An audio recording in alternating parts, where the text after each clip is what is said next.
Welcome to జై Hind academy. ఈరోజు current అఫైర్స్లో మొదటి అంశం 2026 నాటికి డెంగ్యూ వ్యాక్సిన్ అందుబాటులోకి రానుంది. సో ఇక్కడ డెంగ్యూ వ్యాక్సిన్కి సంబంధించి ఎవరు తయారు చేయబోతున్నారు, దీనికి సంబంధించి పూర్తి వివరాలు చూసుకుంటే కనుక ఇండియన్ ఇమ్యూనాలజికల్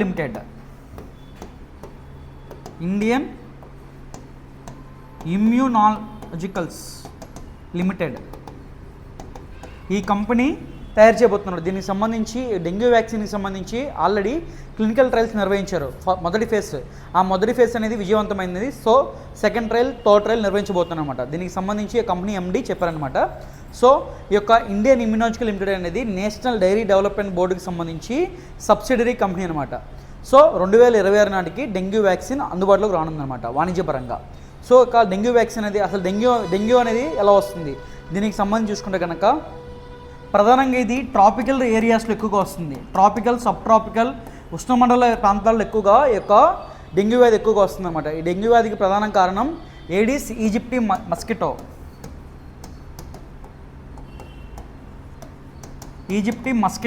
ఈ మస్కిటో వల్ల ఎక్కువగా ఈ యొక్క డెంగ్యూ వ్యాధి వస్తుందన్నమాట. ఈ ఇన్ఫెక్టెడ్ మస్కిటో ఏవైతే ఉన్నాయో ఆ ఇన్ఫెక్టెడ్ మస్కిటో బైట్స్ వల్ల ఈ యొక్క డెంగ్యూ వ్యాధి వస్తుందన్నమాట. ఈ డెంగ్యూ వ్యాధి చివరికి ప్రాణాంతకం కూడా. దీనికి సంబంధించి చాలామంది కూడా చనిపోయారు అనమాట డెంగ్యూ వ్యాధి గురించి. సో 2026లో దీనికి సంబంధించి వ్యాక్సిన్ రాబోతుంది. ఆ వ్యాక్సిన్ తయారు చేసి కూడా మన ఇండియన్ సంస్థ ఇండియన్ ఇమ్యూనాలజికల్ లిమిటెడ్. మరొక అంశం, కేరళ సాహితీవేత్త ప్రభా వర్మకు సరస్వతి సమ్మాన్ పురస్కారం. సరస్వతి సమ్మాన్ అవార్డు న్యూస్లో ఉంది. ఈ యొక్క సరస్వతి సమ్మాన్ అవార్డు అనేది ప్రతి సంవత్సరం అవార్డు ఇవ్వడం జరిగింది అన్నమాట. ఎవరికి ఇస్తారంటే ఎవరైతే లిటరరీ విభాగంలో, సాహిత్య విభాగంలో విశేష కృషి చేస్తారో వాళ్ళకి ఈ అవార్డు ఇవ్వడం జరిగింది అనమాట. వాళ్ళు లాస్ట్ 10 yearsలో అనేక నవలలు రాసి ఉండాలన్నమాట. సో దీనికి సంబంధించి ఈ అవార్డు ఈ సంవత్సరం ఎవరికి వచ్చిందంటే కేరళకి సంబంధించి ప్రభా వర్మ గారికి ఇవ్వడం జరిగిందనమాట. సో దానికి సంబంధించి ప్రధానంగా ఆయన రాసిన నవల ఏంటంటే రౌద్ర సాత్వికం అనే నవలకు గాను ఈ అవార్డు ఇవ్వడం జరిగిందనమాట. సో ఈ అవార్డుకి సంబంధించి 15 లక్షల క్యాష్ ప్రైజ్ అనమాట. 1991లో కేకే బిర్లా ఫౌండేషన్ ఈ అవార్డు ఇవ్వడం స్టార్ట్ చేసిందనమాట. మనకి కాన్స్టిట్యూషన్లో 8th షెడ్యూల్ ఉంది. ఆ 8th షెడ్యూల్లో 22 లాంగ్వేజెస్ ఉన్నాయి అనమాట. ఆ 22 లాంగ్వేజ్లో ఎవరైతే విశేష కృషి చేశారో దానిలో భాగంగా వాళ్ళకి అవార్డు ఇవ్వడం జరిగింది అనమాట. దీనికి సంబంధించి మలయాళంలో ఈ సంవత్సరం ప్రభా వర్మ గారికి ఇవ్వడం జరిగింది. దానికి సంబంధించి ఆయన రాసిన నవల పేరు రౌద్ర సాత్వికం అనమాట. దీనికి సంబంధించి ఒక ఎంపిక కమిటీ ఉందన్నమాట. ఆ ఎంపిక కమిటీకి సుప్రీంకోర్టు రిటైర్డ్ ప్రధాన న్యాయమూర్తి ఏకే సిక్రీ గారు దీనికి నాయకత్వం వహించారు. ఏకే సిక్రీ గారి ఆధ్వర్యంలో కమిటీ ఏర్పడిందన్నమాట. ఆ కమిటీకి సంబంధించి 22 భాషల్లో ఎవరైతే ఉన్నారో ప్రభా వర్మ గారు ఈ సంవత్సరం సెలెక్ట్ అయ్యారు. మరొక అంశం, రష్యా అధ్యక్షుడిగా మరొకసారి వ్లాదిమిర్ పుతిన్. సో రష్యాకి సంబంధించి 5th టైం ఈయన ప్రెసిడెంట్గా ఎన్నికారనమాట. సో చాలా కాలంగా రష్యా ఉక్రెయిన్ వారు న్యూస్లో ఉన్నా కూడా ఈయన ఈ అధ్యక్ష పదవిలో గెలిచారనమాట. ఈయనకి సంబంధించి మొత్తం ఈయనకి 87.29% ఓట్స్ అనుకూలంగా వచ్చినాయి అనమాట. సో మొత్తం 7,60,00,000 మంది ఓటింగ్లో పాల్గొన్నారు. 7,60,00,000 మంది ఓటింగ్లో పాల్గొన్నారు. సో ఇంకా వ్లాదిమిర్ పుతిన్కి సంబంధించి గెలుపునికి మనకు సంబంధించి ప్రధాని నరేంద్ర మోడీ గారు, అలాగే చైనాకి సంబంధించి జిన్పింగ్ గారు అభినందించారనమాట. సో రష్యాకి సంబంధించి చూసుకుంటే కనుక ఈయన మొట్టమొదటిసారి 1975లో ఈయన లా పూర్తి చేశారు. లా పూర్తి చేసిన తర్వాత రష్యాకి సంబంధించి సీక్రెట్ సర్వీస్లో చేరారనమాట. ఇక స్పై ఏజెంట్గా చేరారు. తర్వాత కాలంలో మేయర్గా, ఆ తర్వాత కాలంలో ప్రధానమంత్రిగా చేరారనమాట. సో ఈయనకి సంబంధించి చూసుకుంటే కనుక ఈయన ప్రస్తుతానికి రష్యాని 24 సంవత్సరాలు వరుసగా అధికారంలో అధ్యక్షుడిగా ఉన్నారు. తర్వాత ఏంటంటే ఈయన ఇప్పుడు గెలిస్తే ఒక 6 సంవత్సరాలు పూర్తి చేసుకుంటే కనుక రష్యాను ఎక్కువసేపు పరిపాలించిన, అంటే ఎక్కువ సమయం పరిపాలించిన అధ్యక్షుడిగా ఈయన రికార్డులు ఎక్కుతారన్నమాట. అంతకుముందు పనిచేసిన 1924 to 1953 మధ్యలో జోసెఫ్ అనే పర్సన్ పనిచేశాడు. ఆయన 29 సంవత్సరాలు అధ్యక్షుడిగా ఉన్నాడు అనమాట.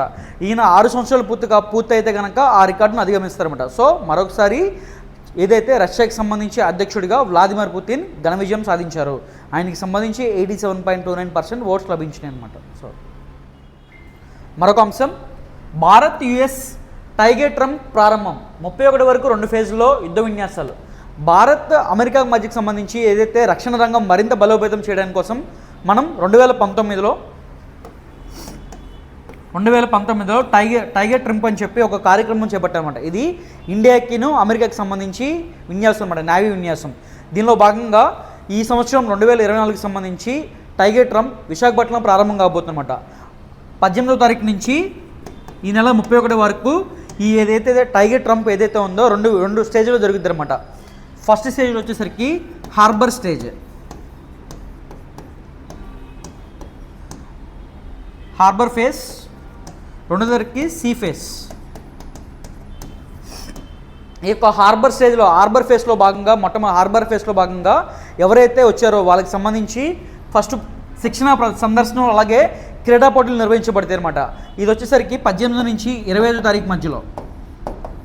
సెకండ్ ఫేజ్ వచ్చేసరికి ఏదైతే సీ ఫేజ్లో జరుగుతుంది అనమాట. దీనికి సంబంధించి హ్యుమానిటేరియన్ డిజాస్టర్ రిలీఫ్ అలాగే యుద్ధ విన్యాసాలకు సంబంధించి ఏదైతే విశాఖ తీర ప్రాంతానికి 40 కిలోమీటర్ల లోపల జరుగుతుంది అనమాట. ఇది ఇంపార్టెంట్ అనమాట.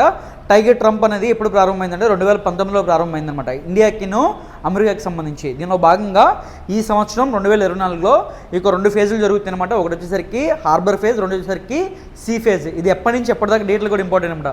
18 నుంచి 25 ఏమో హార్బర్ ఫేజ్, 25 నుంచి 31 ఏమో సీ ఫేజ్. దీనికి సంబంధించి ఏదైతే అమెరికాకి సంబంధించి ఏమేమి పాల్గొంటున్నాయంటే యుఎస్ సోమర్సెట్ యుద్ధ నౌకతో పాటు హెలికాప్టర్లు, యుఎస్ మెరైన్ టాప్స్, అలాగే దీనికి సంబంధించి ఎంఆర్పిడ్ దళాలు విశాఖపట్నానికి చేరుకున్నాయన్నమాట. దీనికి సంబంధించి వాళ్ళు పాల్గొన్నారన్నమాట. ఇది ఇంపార్టెంట్ అనమాట.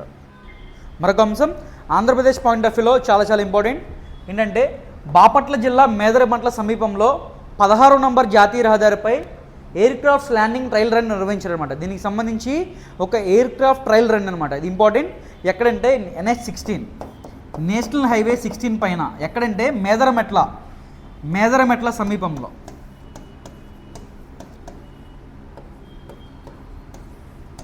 ఏదైతే ల్యాండింగ్ ట్రయల్ రన్ అనమాట. దీనికి సంబంధించి చూసుకుంటే కనుక ఏదైతే గత సంవత్సరం దీనికి సంబంధించి మొట్టమొదటి ట్రయల్ రన్ నిర్వహించారు, ఇది సెకండ్ ట్రయల్ రన్ అనమాట.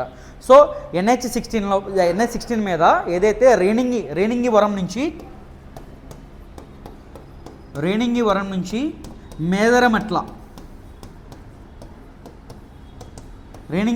మేదరమెట్ల ఏదైతే జాతీయ రహదారిపై 4.1 కిలోమీటర్స్ లెంత్లో 33 మీటర్స్ విడ్త్ స్ట్రిప్ ఒక ఎయిర్క్రాఫ్ట్ స్ట్రిప్ను ఒకటి ఏర్పాటు చేశారు. దానిలో భాగంగా ఏదైతే ప్రధానంగా దీనికి ఎందుకు అంటే వరదలు కానీ, ప్రకృతి విపత్తులు వచ్చినప్పుడు కానీ, ఉగ్రవాద కార్యకలాపాలు జరిపినప్పుడు కానీ, ఏదైతే హెలికాప్టర్స్ అని కానీ, ఏదైనా విమానాలు కానీ ఎమర్జెన్సీ ల్యాండింగ్ కోసం NH16 పైన నేషనల్ హైవే 16 పైన ఈ యొక్క ల్యాండింగ్ స్ట్రిప్ని ఏర్పాటు చేశారన్నమాట. అది ఎక్కడ ఏర్పాటు చేశారంటే మనకి సంబంధించి మేదరమెట్ల సమీపంలో ఏర్పాటు చేశారన్నమాట. చాలా ఇంపార్టెంట్.